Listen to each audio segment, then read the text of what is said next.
Watermelon star Diwakar, doctor Diwakar அவர்களுடைய interview, cook with Comali season 7 issue, Vijay TV versus Diwakar, Gana Vinoth versus Diwakar, Pugazh versus Diwakar, இப்படி இந்த விடயம் போய்கொண்டிருக்கு. இதை பற்றி நம்மளும் நிறைய வீடியோக்கள் போட்டுட்டோம்.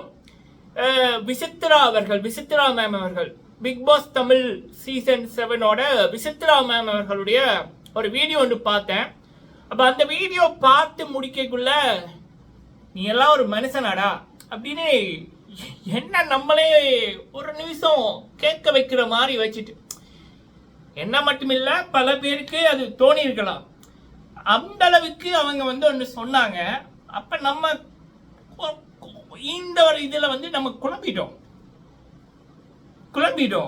சரி, அதுக்கப்புறம் நம்ம திங்க் பண்ணி பார்த்தோம். சரியா, நான் நினைக்கிறத பேச முதல் உங்ககிட்ட சில விடயங்களை நம்ம பேசிடுறோம். சரிங்களா, அதுக்கு வர்ற ரெஸ்பான்ஸை பார்த்துட்டு அங்கால நான் அடுத்த வீடியோவை நான் போடுறேன். என்ன அப்படின்னா, அவங்க ஃபுல்லா சொல்றது என்னன்னா மக்கள் மீது தப்பு. சரிங்களா, அவங்களோட வீடியோ பார்த்தீங்கன்னா மக்கள் மீது தப்பு. அதாவது திவாகர் அவர்களுக்கு ஒரு இதொன்று இருக்கு, அது நோய் அப்படின்னு இல்லை, அவருக்கு சின்ன வயசுல ஒரு ட்ராமா ஏற்பட்டிருக்கு. அப்ப அவர் ஒரு தனி உலகத்துல இருக்காரு. அவருக்கு அவர் தான் ஹீரோ. அவர் ஒரு உச்ச நடிகர். அவரால் தான் எல்லாமே, அவரால் தான் சினிமாவை காப்பாற்ற முடியும் அப்படின்னு அவர் நம்புறாரு. அதாவது தலைவர் சூப்பர் ஸ்டார் ரஜினிகாந்த் சார் அவர்கள், உலகநாயகன் கமல்ஹாசன் சார் அவர்களுக்கு அடுத்து அவர் தான் அப்படின்னா அது அவருக்கு அதுதான் உண்மை. அப்ப அதை நம்ம புரிஞ்சுக்கிட்டு அதுக்கேட்டது போல நம்ம போயிடணும், அதெல்லாம் கண்டுக்க கூடாது அப்படின்ற ரீதியில அவங்க சொன்னாங்க அவருக்கு இது ஒன்று இருக்கு அப்படின்னு. அடுத்தது இந்த விடயம் சொல்லிக்குள்ளதான் நிறைய கமெண்ட் அவங்களோட வீடியோக்குள்ள பார்க்க முடிஞ்சதுன்னா, விஜயும் அப்படிதான். விஜயை பொறுத்த வரைக்கும் ரெண்டு பேருக்கு தான் போட்டி. விஜய் ஆட்டத்திலேயே இல்லை, சினிமாலையும் தலைவர் சூப்பர் ஸ்டார் ரஜினிகாந்த் சார் அவர்களுக்கிட்ட கூட வர முடியாது. ஆனா விஜய் அவருடைய தனி உலகத்துல இருக்காருல்ல, 50 கோடி வாங்கி போட்டு 250 கோடின்னு வட சொல்றாருல்ல. அப்ப பல பேர் சொன்னாங்க விஜயும் இப்படித்தான், அதனாலதான் நான் ஆரம்பத்திலேயே நாங்க விஜயை கண்டுக்காம விட்டுட்டோம், அவனுக்கு ஏதோ பிரச்சனை இருக்கு அப்படின்னு. சரி விடுங்க, அந்த பிரச்சனை இருக்கட்டும். சோ அப்ப அப்படின்ற ரீதியில அவங்க சொல்லி கொண்டிருந்தாங்க. அதாவது அவரை கண்டுக்கவே கூடாது, அவர் எதுவுமே பண்ணட்டும், அவரை புரிஞ்சுக்கணும் நம்ம. அவரை இதா பல பேர் யூஸ் பண்ணிக்கிறாங்க. அதாவது அவங்க ஒரு பக்கம் ஃபுல்லா திவாகர் அவர்களுக்கு திவாகரை பார்க்கக்குள்ள கவலையா இருக்கு, பாவமா இருக்கு அப்படின்ற ரீதியில. இன்னொன்று கிளியராகவே அவங்களோட இதுல விளங்குது என்னன்னா, ஒரு விடயம் சொல்லியிருப்பாங்க, புது வருஷம் அன்னைக்கு நான் எல்லாம் இங்க நிக்கணும் பண்றது என்ன இது அப்படின்ற ரீதியில மாக்காப்பா அவர்கள் சொல்லியிருப்பாங்க.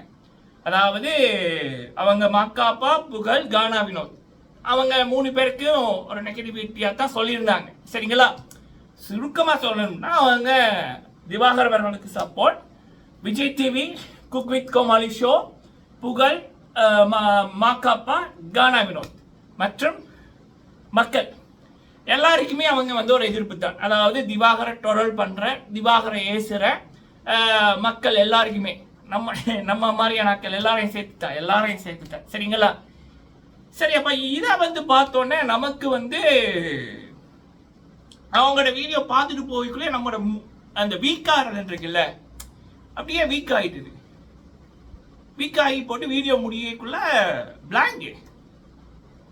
பிறகுதான் நம்ம திங்க் பண்ணி பார்த்தோம். சரி,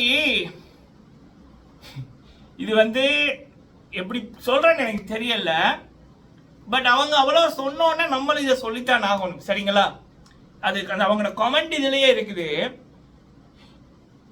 விசித்ரா மேம் அவர்கள் அவங்களுடைய கணவர் நிற்கிறாங்க.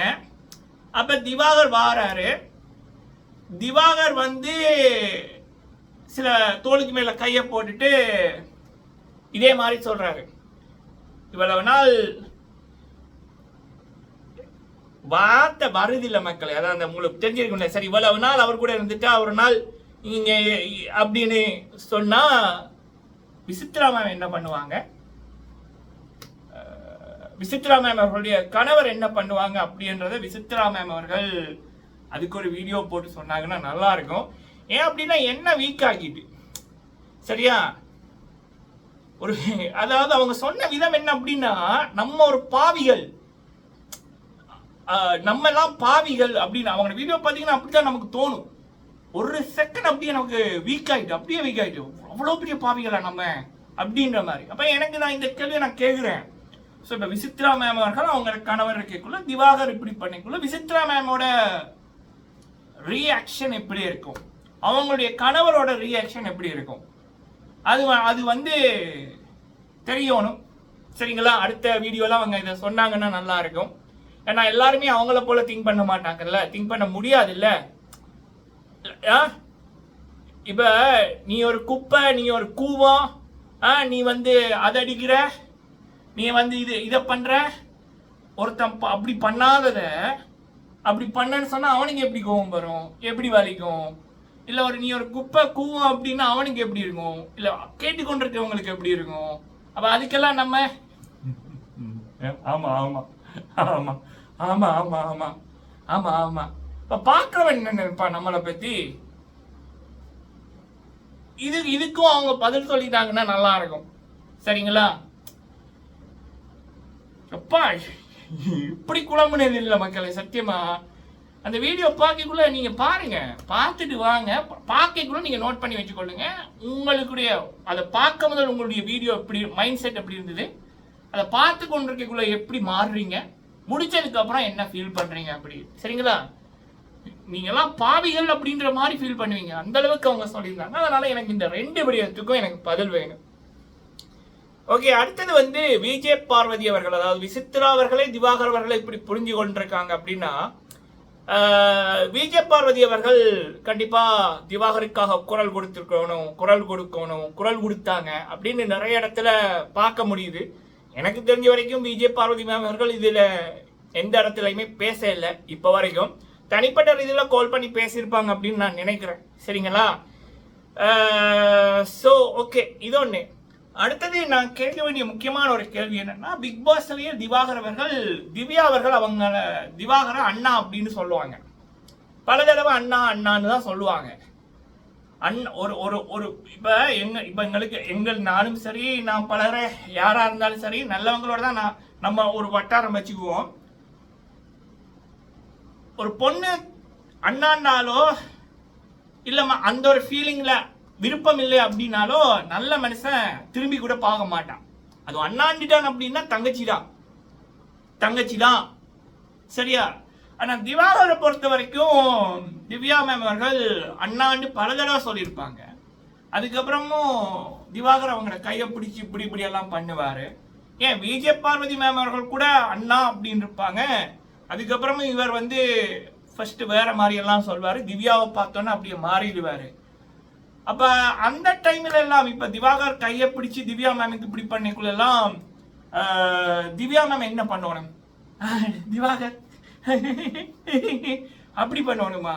ஏன்னா நொந்து போயிடுவார்ல. அதுக்கப்புறம் புரியல எனக்கு, நான் குழம்பி போயிட்டேன் மக்களே. அவங்களோட வீடியோ பார்த்தோன்னா அப்படியே நீ எல்லாம் ஒரு பாவிடா அப்படின்ற மாதிரி இருந்தது சரிங்களா. அதனால உங்ககிட்ட நான் விட்டுருக்கேன், போங்க விசித்ரா மேம் அவர்களுடைய இந்த வீடியோ நீங்க 35 நிமிஷம் பேசியிருக்காங்க. ஒருவேளை 35 நிமிஷம் தொடர்ந்து பார்த்தபடியா தான் அப்படியே நம்ம அந்த ஆடுவாங்கல்ல அப்படிதான் நம்மளும் போயிட்டோம். அப்பா சாமி, பிசியோதெரபிஸ்ட் அவங்க. பாருங்க மக்களே, பார்த்துட்டு உங்களோட மனநிலையை கமெண்ட்ல சொல்லுங்க. இல்லை பார்த்து நீங்க யாராவது இருந்தா என்கிட்ட வந்து சொல்லுங்க சரிங்களா. நம்ம எல்லாம் பாவிகளா? நாளைக்கு நான் வந்து தெளிவாய் போட்டு வீடியோ போடுறேன் சரியா. இந்த தடியால அடிச்சா கூட குழம்பாங்க மக்களே. 35 நிமிஷம் பார்த்தாலும் இப்படி குழம்பு இருக்கு. எங்கம்மா இருந்தீங்க நீங்கெல்லாம் இவ்வளவு நாள்? ஓ, அதுக்கு பதில் சொல்லியிருக்கீங்களா ஏன் இவ்வளவு நாள் பேசல அப்படின்னு. பா